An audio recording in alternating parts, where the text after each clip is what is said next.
সাম্প্রতিক সময়ে সোশ্যাল মিডিয়াতে জানা গিয়েছে এই মেয়েটিকে জিনে ধরছিল। এরপরে জিন তাড়ানোর জন্য এক কবিরাজ হুজুরের কাছে গিয়েছিলেন। তারপরে হাতে নেওয়ার পর বুকে হাত দিছে, বুকে হাত দিয়ে তেলগুলো লাগাইছে, জোর করে বোরকা উঠছে।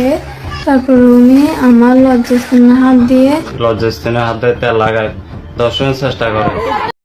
সুপ্রিয় দর্শকবিন্দু, এই যে দেখেন বর্তমান সময়ে সোশ্যাল মিডিয়াতে এই ভিডিওটি ভাইরাল হয়েছে। দর্শকবিন্দু, ভিডিওটি হচ্ছে এই যে মেয়েটিকে দেখতে পারতেছেন, এই মেয়েটিকে জিনে ধরছিল। দর্শকবিন্দু, এই মেয়েটি জিন সারানোর জন্য এক কবিরাজ হুজুরের কাছে গিয়েছিলেন, কিন্তু তিনি জিন সারানো বাদ দিয়ে তিনি এই মেয়েটির সাথে খারাপ কাজে লিপ্ত হয়ে যায়। দর্শকবিন্দু, এই মেয়েটিকেই অবৈধ কাজ করার জন্য তাকে আগ্রহিত করে। দর্শকবিন্দু, সম্পূর্ণ ভিডিওটি দেখেন, তাহলে বুঝতে পারবেন। আর এমন নিত্য নতুন ভিডিও পেতে আমার চ্যানেলটি সাবস্ক্রাইব করে রাখবেন। সাম্প্রতিক সময়ে সোশ্যাল মিডিয়াতে জানা গিয়েছে এই মেয়েটিকে জিনে ধরছিল। এরপরে জিন তাড়ানোর জন্য এক কবিরাজ হুজুরের কাছে গিয়েছিলেন। তিনি নাকি জিন ছাড়াতে অনেক পারদর্শী, কিন্তু তার কাছে যাওয়ার পরে এই মেয়েটির সঙ্গে খারাপ কাজে লিপ্ত হয়ে যায়। প্রথমে শুরু করে এই মেয়েটিকে বলা হয় যে তোমাকে জিন সারানোর জন্য সকল স্থানে তেল মালিশ করা হবে, আমার পার্সোনাল কামরায় আসতে হবে, এখানে সবার সামনে তেল মালিশ করা যাবে না। একথা বলে মেয়েটিকে সর্বপ্রথম তার পার্সোনাল কামরায় নিয়ে যায়। এরপরে যখন পার্সোনাল কামরায় যাওয়ার পরে এরপরে তাকে জামা কাপড় খুলতে বলে। মেয়েটি জামা কাপড় খুলছে। খোলার পরে তিনি প্রথমেই তেল নিয়ে তার বুকে স্তনে হাত দিয়েছে। তারপরে বুকে স্তনে হাত দেওয়ার পরে এরপরে সকল জায়গায় মালিশ করতেছে তেল। মিথ্যা মালিশ, এটা কোনো জিন সারানোর কোনো কাজ নয়। এরপরে একসময় এই মেয়েটিকে লজ্জা স্থান পর্যন্ত হুজুর স্পর্শ করে। এরপরে আস্তে আস্তে করে মেয়েটি যখন বুঝতে পারে, তখন মেয়েটি বুঝতে পারে যে এই হুজুর আসলে জিন সারানোর নামে তাকে ধর্ষণ করার চেষ্টা করতেছে। দর্শকবিন্দু, এই ভিডিওটি দেখেন, দেখলে আসলেই বুঝতে পারবেন। আর এমন নিত্য নতুন ভিডিও পেতে আমাদের চ্যানেলটি সাবস্ক্রাইব করে রাখবেন। আর যারা ইতিমধ্যেই সাবস্ক্রাইব করেছেন তাদেরকে অসংখ্য ধন্যবাদ। দর্শকবিন্দু, সম্পূর্ণ ভিডিওটি দেখতে থাকেন। ইসলামিয়া মাদ্রাসার প্রধান শিক্ষক আবুল খায়ের কবিরাজি করে। তো আমি আমার দাদুকে বলছি আমার পেট ব্যথা করে, তাই আমার দাদু ওখানে কবিরাজি করার জন্য হুজুরের কাছে নিয়ে গেছে। সেখানে গিয়ে তিনি জানান নিজের অসুস্থতার কথা, কিন্তু চিকিৎসার বদলে শুরু হয় এক ভিন্ন গল্প। ভুক্তভোগী মাদ্রাসা ছাত্রী অভিযোগ করে বলেন, প্রধান শিক্ষক আবুল খায়ের জানান এই ছাত্রীর শরীরে নাকি খারাপ হাওয়া বা জিন রয়েছে। এরপর চিকিৎসার কথা বলে সরিষার তেল আর পানি আনার জন্য ছাত্রীর দাদিকে বাড়িতে পাঠিয়ে দেওয়া হয়। তো নিয়ে যাওয়ার পর আবার হুজুরে বলছে যে আমার আগলা হাওয়া আছে, আমার সাথে সরষের তেল আর পানি এগুলো লাগবে। আমার দাদুকে হুজুরে বাড়িতে পাঠিয়ে দিছে।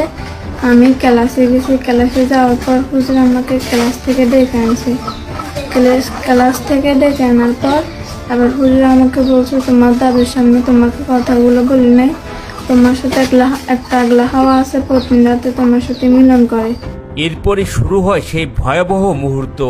অভিযোগ অনুযায়ী চিকিৎসার নাম করে এই শিক্ষক তেল পরা দিয়ে জোরপূর্বক তার শরীরের স্পর্শকাতর স্থানে হাত দেন, এমনকি বোরকা তুলে লজ্জা স্থানে হাত দিয়ে তেল মালিশের নামে ধর্ষণের চেষ্টা করা হয় বলে অভিযোগ এই ছাত্রীর। তেল পরা নিচে হাতে, তারপরে হাতে নেওয়ার পর এবার হুজুরে আমার জোরজব্দ করে বুকে হাত দিছে, বুকে হাত দিয়ে তেলগুলো লাগাইছে।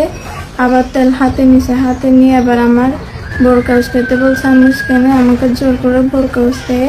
তারপর উনি আমার লজ্জাস্থানে হাত দিয়ে আবার আমাকে দর্শনের চেষ্টা করে। ঠিক সেই সময়ে সেখানে উপস্থিত হন এই ছাত্রীর দাদি।